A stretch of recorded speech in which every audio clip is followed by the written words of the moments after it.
Run, he told himself. Run as fast as you can, and don't look back. It was a cold night, and his skin prickled beneath the protection of his dark blue hooded jacket. Dry leaves crunched under the soles of his Vans, and he could see his breath steaming from his nostrils and mouth. Where was she? He fretted, chewing on his bottom lip with worry. The right side was bruised and already starting to sting. Had he finally succeeded in losing her? It's too early for relief, he cautioned himself. Yet as he surveyed the still twilight woods, it did seem likely that she had given up pursuit. Andrew! His heartbeat picked up its place, and he backed into a tree, looking around frantically for the source of the voice. It didn't seem to come from any particular direction. Andrew began to hyperventilate. His heart was drumming so hard that he thought he was going to pass out. He imagined small white hands closing around his throat, choking him. There you are! A girl popped out from behind him with a mischievous smile. I thought you left me behind. She reached out and gripped his slack hands with her tiny cold ones, while peering up at him. What's wrong? She finally asked, looking concerned. For a few seconds, Andrew was mesmerized, staring at the girl who was smaller yet almost an exact replica of himself. If only not for her longer hair and more elfin features, she would have been his mirror image. Nothing, he mumbled. We'd better get going. It'll be really dark in a few minutes. And we don't want that. Okay, she answered, looking slightly confused. Are you really all right? Yeah, don't be silly. Why wouldn't I be? He drew her close and ruffled her dark hair, then discreetly wiped the blood spatters at the back of her neck with his palm. He put his hands in his pockets. Let's go. They trudged home, silent and contemplative. Damn, thought Andrew. It's impossible to kill her. Andrew! Her voice started as a soft whine and rose to a wailing shriek. It hurts! Stop it, please! It really hurts! Scared that someone might hear, he dove on top of her and slammed his hand over her mouth to muffle her cries. Shut up, Andrea! He hissed. It'll feel better in a minute, I promise! She shook her head violently, frightened tears streaming in hot rivulets down her cheeks. A pool of red had started to form in her stomach, darkening and staining the pale skin. The blood spread out in a crimson bloom, pooling on her sharply jutted hip bones and spilling over to the sheets. Don't cry, sweetheart, he whispered, loosening his grip on her and kissing her damp forehead. Don't be scared. It'll be over in a few minutes anyway. Why are you doing this? She sobbed. She looked so beautiful and innocent. Not like the monster she really was. It angered Andrew to see this abomination take over the body of his beloved twin sister and use it to wreak havoc. Because you are not Andrea, you demon, he said through gritted teeth. Andrea is dead. It's me, she cried. Please, stop it, Andrew. Don't you love me?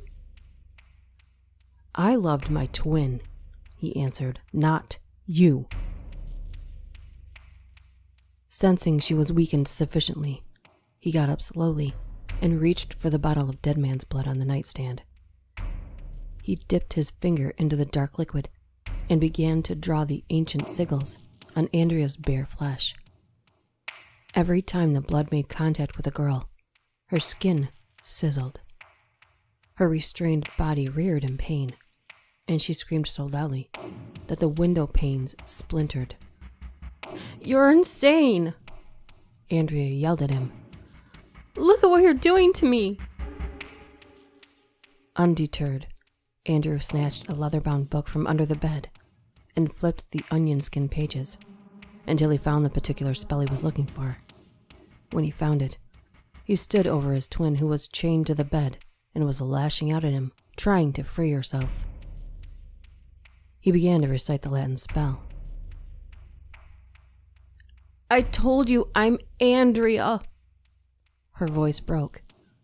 "Please believe me, Andrew. Your spell would have worked if I were something else, right?"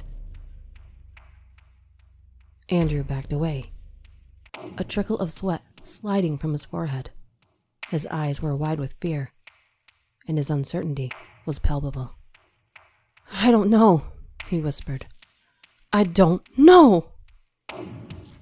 He really didn't. Andrew tossed and turned in bed. He couldn't believe how badly he'd messed up earlier. A quick glance at the clock told him that it was almost 3 in the morning. It was an unusually bright night. The sky was lit up with millions of pinpricks of light, and the bloated moon sat immobile to the west. The wooded area around the house was illuminated, and the bare trees cast inky shadows on the leaf-strewn ground. He threw the blankets off his legs and kicked it to the corner. "I fucked up really, really badly today," he murmured to himself, putting an arm over his eyes. The patter of light footsteps outside his door made him sit up in bed. His hands slid under the pillow, automatically feeling for the knife hidden below. "Andy, it's me." Andrea's small voice pierced his train of thought. "Can I sleep here? I'm scared." The door opened with a creak, and his twin sister stepped into a swath of pale moonlight. Her bare toes curled and uncurled in apprehension. She bit her lip. "Please, Andy." Andrew exhaled in annoyance. "Fine, but try not to squirm too much, okay?" "Okay," she answered meekly. Andrea climbed into bed with him and fluffed up the pillow before lying down. They were both silent for a few minutes. After the awkwardness had passed, Andrew cleared his throat and looked away shamefacedly. "Look, I'm sorry for what happened today," he said in a hoarse voice.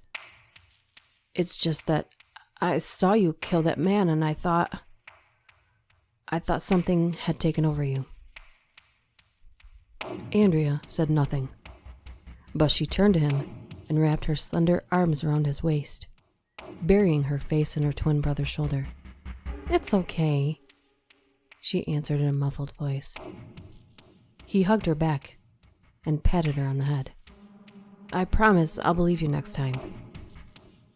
He felt her lips stretch in a smile, and she giggled. "I wouldn't if I were you," said Andrea. Her arms tightened their grip on him, and he could not twist them off no matter how much he tried. "Andrea! Oh, fuck!" His twin sister raised her head and smiled at him. Her eyes were black as pitch, and in her mouth were rows and rows of razor teeth. "Oh, hello, Andrew. I didn't notice you were here." She placed a palm on his stomach, and he felt a jolt of white-hot pain spread through his body. Andrea tossed his limp body back on the pillows unceremoniously.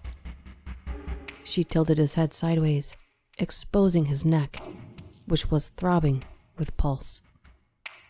"You know what? I'm going to have so much fun killing you."